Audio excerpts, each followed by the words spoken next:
from Fox 26 Houston. Harris County crime. Suspects sought for stealing $33, not $33,000, not $30 million, but $33 of merchandise from business. And if you watch any of my older videos, of course, I was introducing myself every single time. Then I kind of stopped doing that, but we're doing it again. My name is Eric. This channel is called Report and Opine. We typically track the coastal elite chaos. Of course, this is Texas, and I got another story from Arizona that I want to talk about. So not coastal in this case, but it mostly is. And this is why the coastal elites absolutely hate Texas and absolutely hate Arizona. But they say, Texas authorities with Harris County Precinct 4 need your help locating a suspect who stole $33 of merchandise from a business last week. According to officials, the theft occurred at the Walgreens located on the 10900 block of FM 1960 West Road. Sounds like radio stations. Upon deputies arriving, the suspect fled on foot and then fled the scene in a tan sedan. So I guess they got a picture of him. Officials started further investigation revealed the male suspect concealed merchandise valued at over $33 and passed all points of sale without purchasing the concealed merchandise. Can you imagine? That's absolutely crazy. It's not like in Oakland, California, you have brazen smash and grabs. The chaos and terror that unfolded at Fung Jewelry in Oakland's Chinatown Wednesday just after noon. It happened so fast. Is unlike anything the family-owned business has ever experienced. And dozens of Walgreens in the state of California and New York closing, and what's left over is locked up in a weird little plexiglass box. And you have to wonder why that's happening when you have stories like this, right? We just saw in New York, the feds are coming down on the NYPD. And I mean, it's just a real race to the bottom. I cannot stand the feds or NYPD, who is completely corrupt. They were henchmen for Bill de Blasio. But it doesn't make any sense that while the city is completely collapsing, they're worried about where the cops are parking their cars. Meanwhile, there's big YouTubers, shout out to Cash Jordan, who's done several videos highlighting the demise of New York City, which of course I did too. And you can buy my book on Amazon.com, New York City 2020. Right? You can also subscribe to this channel. Like, comment, share, subscribe. It costs you absolutely nothing. But if you want to spend money and help me out, then you'd go buy the book. But it goes on. The suspect is described as a Hispanic male wearing an orange shirt and blue jean pants. If you have any information on who the suspect is, contact the Harris County Precinct 4 Constable's Office. That's what's happening. They're worried about $33, which leads me to believe they're going to stop it before it gets all the way up to, I don't know, $30 million in Southern California. And of course, the New York Post runs a story about why this will never be solved, right? We don't know how somebody got away with $30 million from a vault in Southern California. It's just, it's unsolvable, right? I mean, how is that possible? What you should do, this is, the cliche broken windows theory. Yeah, $33. Oh, it's not that much. Oh, same thing in the subways. Why did you stop him? He doesn't have enough money to pay the $2.90 to get on the train, right? And then you wonder why those cities are completely collapsing. And while some people would complain about Houston, Texas being a weird bastion of blue in a sea of red, it's just not that bad, right? I mean, some people may or may not know, I am from Oakland. My family's from Detroit. That's why I always wear the Detroit hat. But I'm from Oakland. I lived in New York. I lived in Florida. I lived in Phoenix. I'm now in Houston only fairly recently, and people talk about how bad it is, but there's just no comparison, right? I mean, there's just no comparison. The worst parts of Houston are still light years ahead of the best parts of Oakland. And here's one. So they're worried about the $33, and this is $33 and air quality is what's going on in Houston. That's the worst part, right? I mean, it's racism. I mean, there's just no comparison. So you're talking about tracking down a guy for stealing $33. A couple bottles of mouthwash. I mean, what did he steal? What did he put in his pants? Candy? I mean, I don't even know what you get from Walgreens. I guess everything costs a whole bunch of money. But what did he steal from Walgreens? How did he get it in his pants or his pockets to get up to $33? A bunch of candy, toothpaste. I don't know. Doesn't matter. So you chase that guy down. Meanwhile, thieves are brazenly destroying jewelry stores in Oakland, chasing Walgreens out of business. The entire downtown mall has left because of thugs. The migrants are running roughshod. The Hondurans, which is different from the Venezuelans that the New Yorkers are dealing with, the Hondurans have formed huge drug cartels. They're flooding the Tenderloin, sending the money back to Honduras, and building huge mansions. But that's a different story. Greater Houston ranks second on list of U.S. cities with worst air quality. I guess so, right? I don't know. I don't really care about whatever. I can't tell. But do you think that the air quality in Houston, oh, look at this plume of smoke, is worse than walking over needles and feces and tents in San Francisco? Does that count as air quality? No, I guess it's quality of life. Being the energy capital of the world may have its drawbacks, according to a report that ranks the Houston area second in the U.S. for worst air quality. According to a SMART survey report, Houston, the Woodlands, Sugarlands metropolitan area had an air quality index score of 28.36 and only 38 good air quality days. Right. Los Angeles, I mean, they're quite literally famous for smog, but you don't want to talk about that. Okay. Maybe they will. It also had 21 days that were unhealthy for sensitive groups. Yeah, okay. And this is from the Cron, which I can only assume is a weirdo. I mean, these fake news, propaganda, race baiting, climate fear mongering outlets are all over the place. A team at Smart Survey analyzed 2023 data from the Environmental Protection Agency to create total index scores for different geographic areas of the United States. The areas were ranked from lowest to highest based on their scores, with the lower score indicating worse air quality. It's all made up. You know what this kind of reminds me of is the legal weed in California, and they have to do all these testing. Like, bro, it's just two guys smoking your weed in the back of a car. It's nonsense. These people cannot be trusted. None of them. Right? This may have been believable a handful of years ago, but the credibility has been so shot that I just can't trust it, right? Maybe the air quality is poor, but I just don't trust you, right? I'm almost just willing to believe the exact opposite of whatever it is you say. Areas with the worst air quality in the U.S. Riverside, San Bernardino, Ontario. Okay, so I guess that's basically LA. That's Southern California. All right, fair enough. Famous for smog. That checks out. Houston, Albuquerque, Chicago, Milwaukee, El Centro, Cleveland, Detroit, Denver, Indianapolis. Okay, and what are you going to do about it? We're all going to stop driving cars? We're going to stop producing gas? We're going to just stop doing anything so that the air, the particles that these weirdos calculate, comes out better? It doesn't make any sense. This doesn't make any sense. The Inland Empire in California, Riverside, San Bernardino, topped the ranking with a score of 17.03, making it the area with the worst air quality in the country. So Houston, the Houston metro area, which apparently is the largest energy producer in the country or something, is still better than LA, where they throw where they throw fines for people who choose not to obey.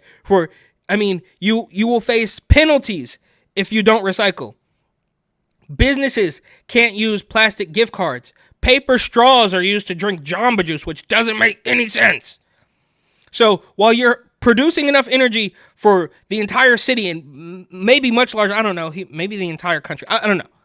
But if you're one of the largest energy producers in the country and you're still doing better than LA, while they are forcibly making people capitulate to their weirdo energy demands, how is this happening? The area only experienced 54 good air days and a whopping 59 that were unhealthy for sensitive groups. And they won't explain that. It's the second time they said it's sensitive groups. What does that mean? Like old people? The ones that Andrew Cuomo killed? What do you mean sensitive groups? Little babies? Right? The outliers? The people who are, I don't know, above 70 and below 5? Those people? What are you talking about, sensitive groups? Albuquerque, New Mexico came in third with a score of 29.64. It saw 130 moderate days where air quality is acceptable and just 43 good air quality days. Greater Chicago. Now, again, are you going to talk about, well, no, this is a Houston publication, so they're not. But are you, yeah, fine, the air. But what about all the other stuff? What about all the other quality of, what about all the graffiti, the poop, the needles, the tents, the smash and grabs, people leaving their doors wide open and unlocked, right? But the air is good, I guess, which is part of the point, right? So even in Southern California, where the air quality is terrible, the entire state of California arguably has some of the best weather, which is how they get you. But I digress. More people than ever are paying attention to the effects of emissions and fossil fuels on our environment. That's just not true. More articles are publishing propaganda about the sun monster. That's what you mean to say, oh, more people are paying attention. No, they're not. They're literally not. And even if they were, what are they going to do to change it? It's just nonsense. How are people believing this? Fossil fuels are making studies like this so important, said Smart Survey CEO. Yeah. Oh, the CEO of the company who conducted the survey says it's very important. Wow.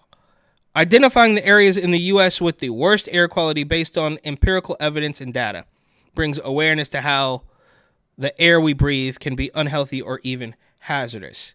But again, if LA has some of the worst air quality, how are they exempt from these type of things? It's every single time, right? Oh, it's racism, but the Kennedy sisters say you should vote for Beau Biden. Oh, it's racism, but Gavin Newsom, but no, not Gavin, not Beau Biden. No, he's all good. They're all good, right? Oh, it's climate change. Oh, it's carbon emissions. Well, but not China, not India, not John Kerry and his private jet. No, not that. How is this the dots are so close. I mean, they are taunting people at this point, right? Everybody is just not that stupid. I know you want them to be, but they're just not.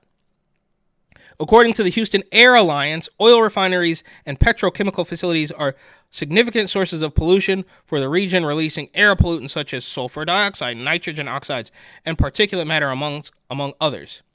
Exposure to these pollutants is linked to health problems, including respiratory and cardiovascular disease like asthma.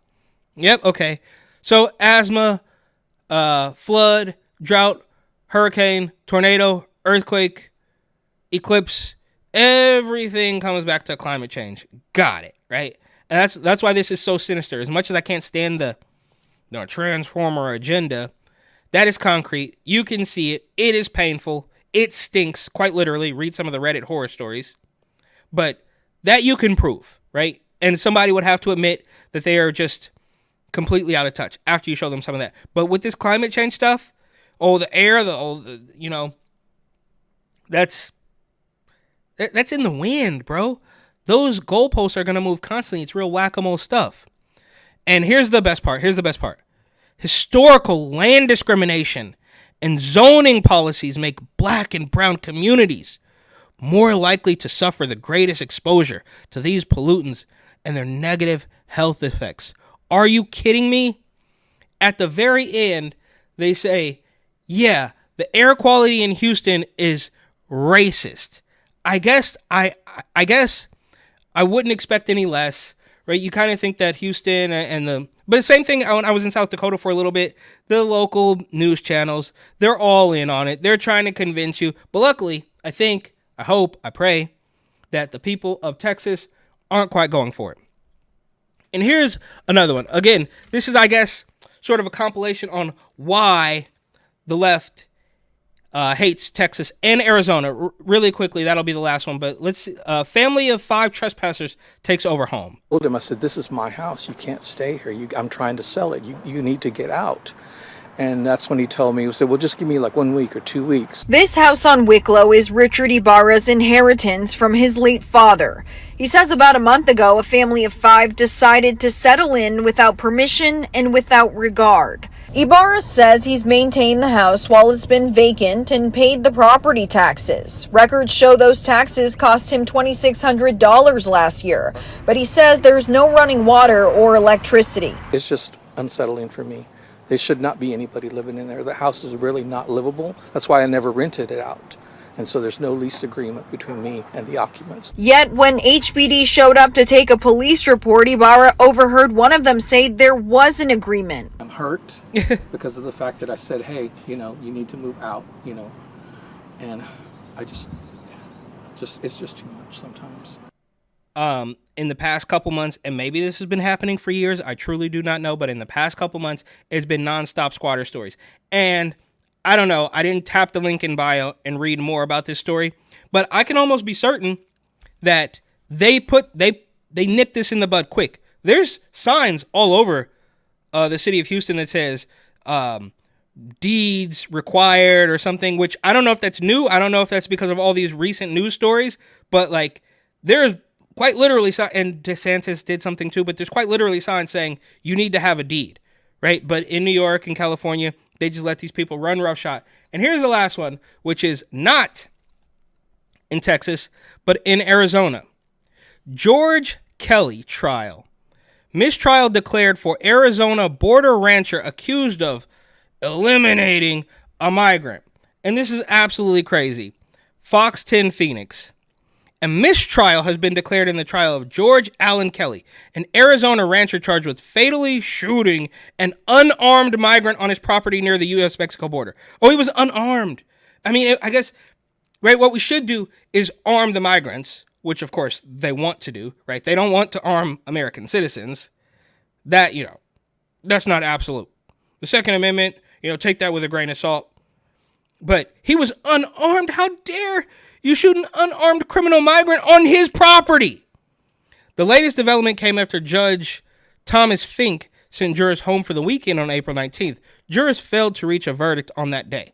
Deliberations resumed on April 22nd. It's Brittany Griner. Yeah, okay. Based upon the jury's inability to reach a verdict on any count, Judge Thomas Fink said this case is in mistrial.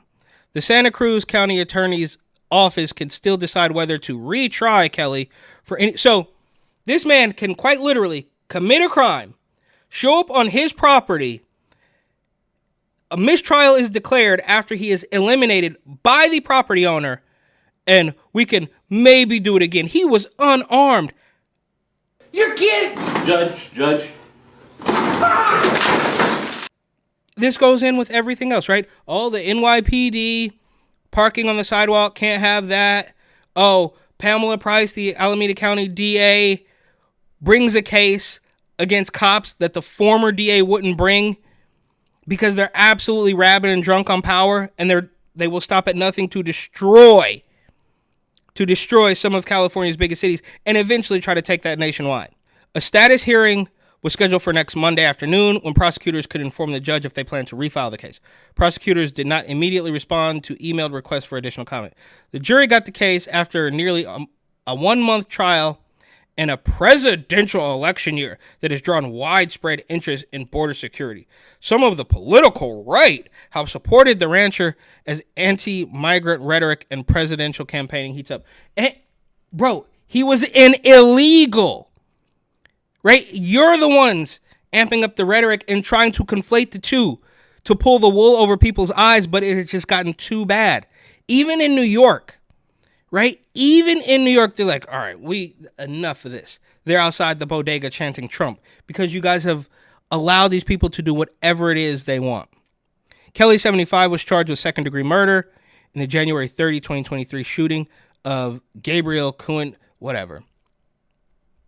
He was 48. He lived just south of the border in Nogales, Mexico. Court records show he had previously entered the U.S. illegally several times and was deported most recently in 2016. Oh, so he was deported during, I guess late in the Obama term. I don't know. He was deported in 2016 and had entered the country illegally several times. And he pulls up on this guy's property, and the first thing that these hacks at Fox 10 Phoenix say, he was unarmed. Yeah, you should, I guess what you should do is put him in a chokehold or just tell him to stop right there, and he's going to wait for the police to come. Bro, this is ridiculous. They're absolute criminals. But, he was unarmed. You didn't have to do that. You should have stayed home, bro. Prosecutor Mike Jett said Kelly recklessly fired 9 shots from an AK-47 rifle toward a group of men, including Cuen Bultim, whatever, about 100 yards. So a football field away on his own property, these migrants are creeping through, and he stops it. and they try to turn him into the criminal. I'm not quite sure how this is happening. Kelly said he fired warning shots in the air, but didn't shoot at anyone directly. Jet said butemia suffered 3 broken ribs and a severed aorta. His unarmed body was found 115 yards away from Kelly's ranch house, although investigators found 9 spent bullets. Look, this is just ridiculous. He was unarmed. I mean, I truly do wonder who was calling the shots here, because it's not Bo Jiden. It could be Kamala Harris, but she's not even capable of putting a sentence together, right? I mean, all she does, Joe Biden, his brain doesn't work. That's why he can't put a sentence together. But Kamala Harris is just, I mean, she's really just kind of stupid. She's an empty suit as well. Cackling Kamala. So who is really who is doling out the talking points to Bo Jiden himself, to Kamala, to these fake news outlets saying, oh, this migrant was unarmed and I should have said undocumented instead of illegal, right? And you misgendered me, and we're going to give gender-affirming surgery to the migrants if they can make it to California. And we're going to blame the police officers. We're going to look into police misconduct and a decade-old claim of racism and cops in New York City parking their cars on the sidewalk while the migrants are quite literally taking over soccer fields for kids who just want to play. I mean, this is just ridiculous.